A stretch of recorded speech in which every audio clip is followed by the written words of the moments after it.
दोस्तों नमस्कार, जय हिंद। स्वागत है आप सभी का एक और नए वीडियो में। गौरव भाई आपका भी स्वागत है। जय हिंद दोस्तों। हाँ जी गौरव भाई, देखो, सुबह ही हो गया था वैसे ये डेवलपमेंट जो था, मतलब ईरान के ऊपर हमला हुआ इजराइल की हम्म। तरफ से, और साथ में अमेरिका की तरफ से। अमेरिका ने भी साथ दिया हमले में। हम्म।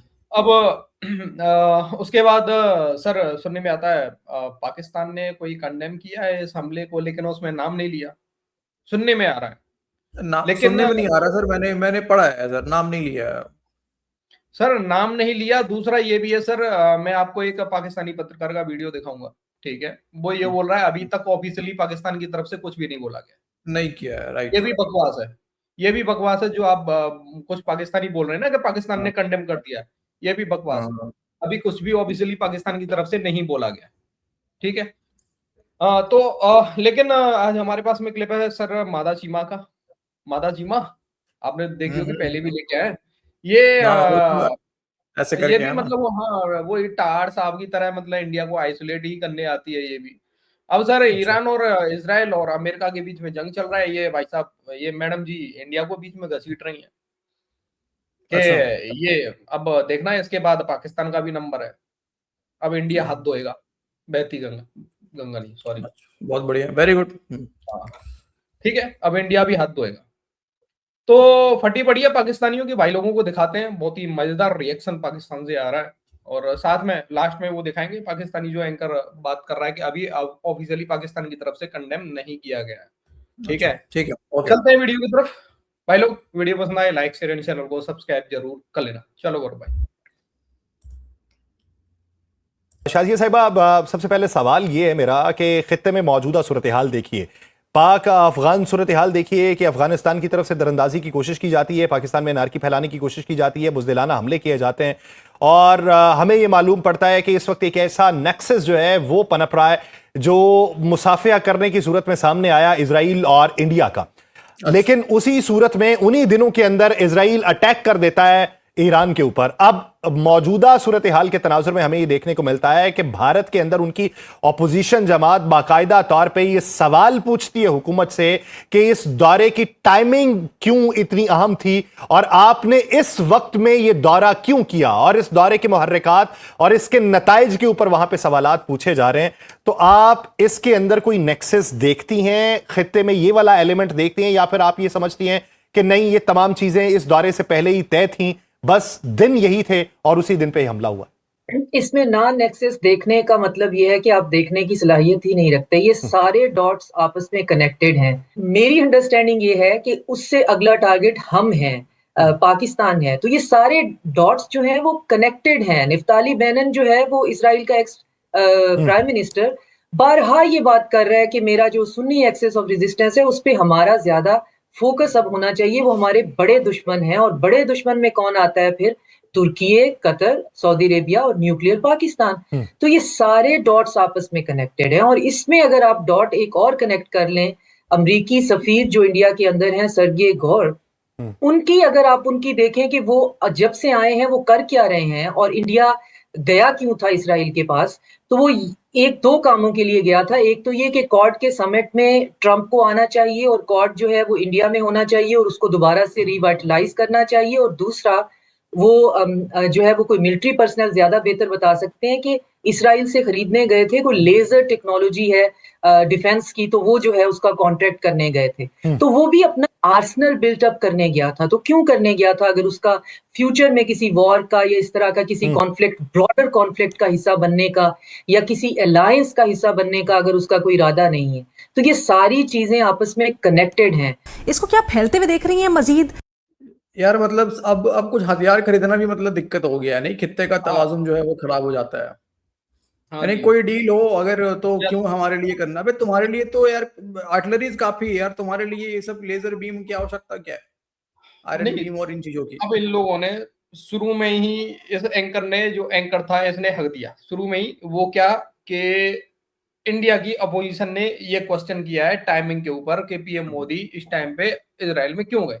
ये ही क्वेश्चन तो तुम्हारी ओपोजिशन भी करती है कि तुम्हारे ये जो प्राइम मिनिस्टर है और तुम्हारा फील्ड मार्शल फटा पजामा आसिम मुनीर ट्रंप के पास में जाता है चाटने के लिए, पहले गया था, उसके बाद तुरंत ईरान के ऊपर हमला हुआ था। तुम लोगों ने तो बिल्कुल। इनको गद्दार गद्दार और जाने क्या क्या बोलना शुरू कर नहीं दिया था। डीसी, इंडिया में मैं तुमसे तो बताता सवाल तो हूँ पूछ रहे हैं ना लोग।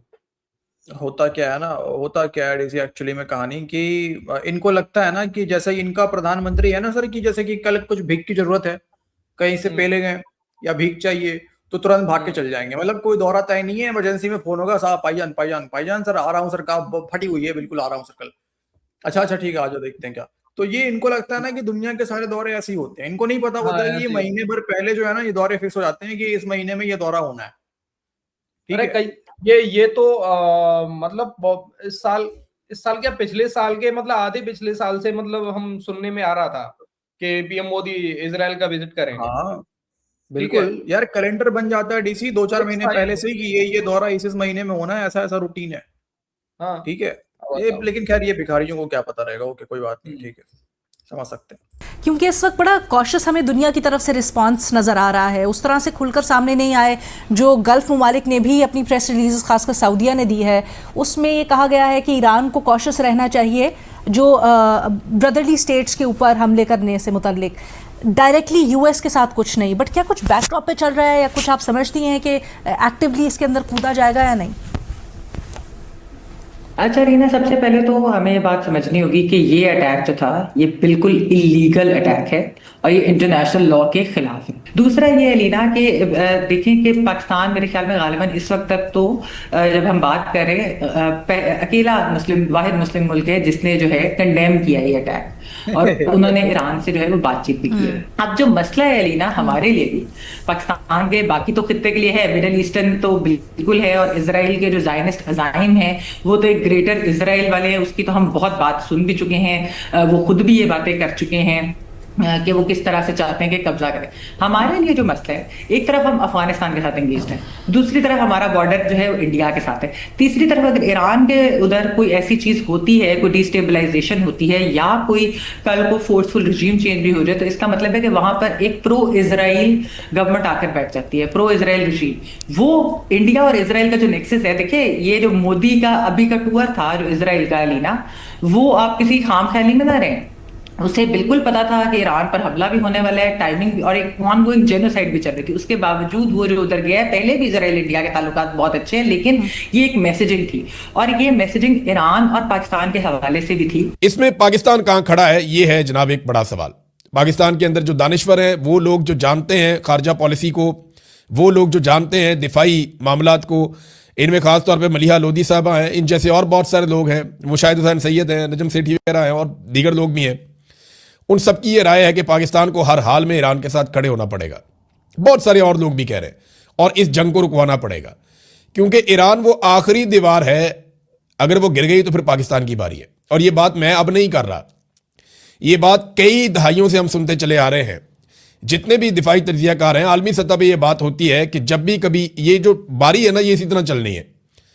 सबसे पहले बताया गया था फलां मुल्क, फिर फलां मुल्क, फिर फलां मुल्क, फिर ईरान आएगा और ईरान के बाद पाकिस्तान आएगा। मैंने डीसी जहां तक नजम सेठी की बात कर रहा है, मैंने सुना है नजम सेठी कह रहा था जब लास्ट टाइम रिजीम चेंज की बात हो रही थी ईरान के अंदर में, नजम सेठी का वो बयान है, अच्छे से मुझे याद है, वो क्लिप में खोज के निकाल लूंगा।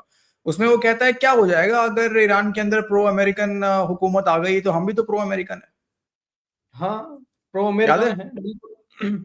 और नहीं तो यार एक बात होता है यार, पाकिस्तान से तो यार खौफ खाया हुआ बैठा है इजराइल, यार कांपता है पाकिस्तान के नाम से यार।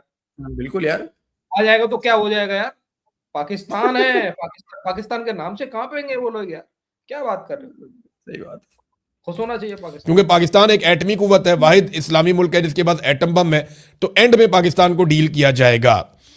अब इस वक्त जो है वो ईरान के साथ तो पाकिस्तान उस तरह खड़ा हुआ दिखाई नहीं दे रहा। वजह यह है कि पाकिस्तान तो अमेरिका के साथ खड़ा है। देखें ना, बोर्ड ऑफ पीस बना, और बोर्ड ऑफ पीस बनने के बाद 2 जंगें शुरू हो गई हैं। बोर्ड ऑफ पीस का एक मेंबर पाकिस्तान है, वो अफगानिस्तान के साथ लड़ रहा है। बोर्ड ऑफ पीस के दूसरे 2 मेंबर जो है वो अमेरिका और इसराइल हैं, वो ईरान के साथ लड़ रहे हैं। और बोर्ड ऑफ पीस बनने के बाद पहली बाकायदा बड़ी जंग अब शुरू हो चुकी है, और ये चंद महीनों के अंदर ही शुरू हो गई है ईरान के खिलाफ। यानी शहबाज शरीफ साहब कहते हैं डोनाल्ड ट्रंप को कि ये सेवियर ऑफ साउथ एशिया है, यानी जनूबी एशिया के सेवियर हैं डोनाल्ड ट्रंप। अब डोनाल्ड ट्रंप जिनको जनूबी एशिया का सेवियर कहा शहबाज शरीफ ने, ये ईरान तो जनूबी एशिया के अंदर आता है। अब ये क्या सेव कर रहे हैं ईरान को, या कोई खित्ते को महफूज कर रहे हैं, या सूरत हाल को बेहतरी की तरफ लेकर जा रहे हैं? अब ये पाकिस्तान के वजीर आजम को फैसला करना पड़ेगा। पाकिस्तान ने डोनाल्ड ट्रंप को अमन के नोबेल इनाम के लिए नामजद कर रखा है। पाकिस्तान उन्हें सेवियर ऑफ द वर्ल्ड कहता है, कभी saviour of the South Asia कहता है, कभी पाकिस्तान कहता है कि आपने बहुत बड़ी तादाद में 3.5 करोड़ लोगों की आपने जान बचाई है। तो बहुत अजीब अजीब किस्म के अलकाबात। शहबाज शरीफ साहब तो सैल्यूट करते हैं डोनाल्ड ट्रंप को दूर से देखकर, बिल्कुल सीधे खड़े हो जाते हैं और सैल्यूट कर देते हैं डोनाल्ड ट्रंप को। तो बड़ी अजीब चीज मैं देख रहा हूं कि पाकिस्तान की हुकूमत या PMLN या इस वक्त जो हुकूमती लोग हैं या एस्टेब्लिशमेंट के जो टाउट हैं वो इसराइल की मजम्मत कर रहे हैं, लेकिन अमेरिका के बारे में कुछ नहीं कह रहे। अमेरिका के बारे में बिल्कुल खामोश हैं। इसकी वजह क्या हो सकती है? देखिए, डोनाल्ड ट्रंप कह रहे हैं कि यह हमला हमने किया है ईरान के ऊपर, जबकि पाकिस्तान कह रहा है नहीं नहीं, इसराइल बहुत बुरा है, उसने हमला किया ईरान के ऊपर। कोई समझ आ रही है आपको बात? अभी तक पाकिस्तान ने कोई ऑफिशियल स्टेटमेंट जारी नहीं किया इस लड़ाई के बारे में, लेकिन मैं आपको पहले ही बता देता हूं कि अगर पाकिस्तान ने कोई ऑफिशियल स्टेटमेंट जारी भी किया तो वो गोलमोल किस्म का होगा, उसमें कोई क्लैरिटी नहीं होगी। सुना सर क्या बोला इसने? राइट, कोई ऑफिशियल स्टेटमेंट नहीं है और वो कह रही है कि हमने बड़ा कंडेम कर दिया। यार औकात है पाकिस्तान की कंडेम करे अमेरिकन अटैक को? कंडेम पता है? अरे मैं बताता हूँ कंडेम उसने किया होगा 100%। जो बंदर का DNA वाला है ना एक इनका, उसने अच्छा, कंडेम किया हाँ। होगा कि हम इजराइल के इस हमले को अकंडेम करते हैं। हाँ, सही बात है। ठीक है, अच्छा, उसने फिर भी देखो, अमेरिका का नाम नहीं लिया। हाँ, ऑफिशियल स्टेटमेंट नहीं है। अच्छा सुनो, इससे भी इंटरेस्टिंग बात क्या है डीसी की, अभी अगर कल शहबाज शरीफ या फील्ड मार्शल को, खासकर शहबाज शरीफ को बात कर रहा हूँ, अगर ट्रम्प बुला ले मिलने के लिए ना, ट्रम्प बुला ले मिलने के लिए, ये तब भी कल जाके, आज हमले हो रहे हैं ना, कल जाके भी ये बूट पॉलिश करेगा कटरा शरीफ वहां जाके और बोलेगा कि आप तो पीस मेकर है, मैं आपको नोबेल प्राइज के लिए, ये कल बोलेगा, ये कल बोलेगा बिल्कुल बोलेगा भाई, बोलेगा। ऐसा। यही औकात है छोटुओं की, और क्या है यार छोटू। अच्छा भाई, जब डीसी पाकिस्तान वैसे बाहर हो गया है, कराची बस स्टैंड के लिए क्वालिफाई कर गया है आज के इस मैच के बाद। और हाँ, कराची बस स्टैंड भी के लिए भी दिक्कत है भाई साहब। अभी मैंने देखा डीसी की यूएस काउंसलेट ने ना एक क्या कहते हैं उसको, एडवाइजरी, या फिर ये बोलो कि अपने जो अफसर है वहां पे यूएस काउंसलेट के अंदर में, अमेरिकी जो ऑफिसर्स हैं, जो भी अफसर्स हैं, उनको बोला है कि आप बाहर मत निकलिएगा कराची के अंदर में। अभी तुरंत की खबर है। तो मतलब कराची में, पाकिस्तान में भी कुछ होने वाला है बड़ा। हाँ, अब कराची में पता नहीं क्या होने वाला है। अभी जो जेट गिराने की खबरें आ रही हैं, अभी वो भी कंफर्म होना बाकी है। अफगानिस्तान कह रहा है कि पायलट पकड़ा है हमने, बाय द वे। ठीक है। हाँ वैसे पाकिस्तान, कुछ पाकिस्तानी बोल रहे हैं कि नहीं वो तो पैरासूट जो होते हैं ना, पैरा ट्रोपिंग करने वाले जो लोग होते हैं, वो था अफगानिस्तान के अंदर कोई होगा, पैरा ट्रोपिंग कर रहा था, उसी को पकड़ लिया उनके लोगों ने। एक बात बताओ, हम युद्ध हो रहा है भाई साहब बॉर्डर पे, नहीं लड़ाई हो रही है बॉर्डर पे, उस टाइम पे कोई पैरा ट्रोपिंग पे वहां पे फ्लाई करेगा? मतलब ये ट्रॉपिक, ये भाई साहब जाहिल पाकिस्तानी दिमाग लगा सकते हैं। अब वो भी मैंने देखा है सर, मैंने वो क्लिप्स देखी हैं, बहुत दोस्तों ने भी देखा होगा वो क्लिप्स। वो बिल्कुल मतलब लग रहा है कि जिस तरीके से पब्लिक वहां पे गैदर हुई पड़ी हुई है और जो भी बातें हो रही है, इवन खुद पाकिस्तान अफगानिस्तान की मीडिया ने कंफर्म करा है कि हाँ, हमने पायलट को जिंदा पकड़ा हुआ है एंड जेट क्रैश हुआ है। वीडियो आई है गाड़ी में, थोड़ा सा जहाज का मलबा पड़ा हुआ है गाड़ी के अंदर, और पैरासूट उनके पड़े हुए हैं। ठीक है, मलबा भी, जहाज का मलबा भी पड़ा हुआ, वो लेके जा रहे हैं, दिख रहा है गाड़ी में। वो पता चल जाएगा सर, पता चल जाएगा जो भी होगा। थोड़ा सा ये हुआ कि इस ईरान वाले न्यूज के चक्कर में थोड़ा सा अफगानिस्तान जो ठुकाई कर रहा है वो थोड़ा सा अभी हल्का पड़ गया है। और इवन खबर ये भी आ रही डीसी की, अभी एयर स्पेस क्लोज कर दिया गया है। अब जो पाकिस्तान जेट जा के गोले बरसा भी रहे थे अफगानिस्तान में, अब वो भी जो है वो नहीं जा सकते हैं वहां पे। ठीक है, पाकिस्तानी सीज फायर की मांग कर रहे हैं। हाँ, ग्राउंडेड कर दिए इन लोगों ने अपने फाइटर जेट, बता रहे हैं। हाँ। ओके भाई लोग, तो ये था आज का हमारा वीडियो। अपनी राय कमेंट सेक्शन में जरूर देना। वीडियो पसंद I like share and channel को सब्सक्राइब कर देना। मिलते किसी नेक्स्ट वीडियो में। जय हिंद गौरव भाई, जय हिंद सभी भाई लोग। जय हिंद दोस्तों।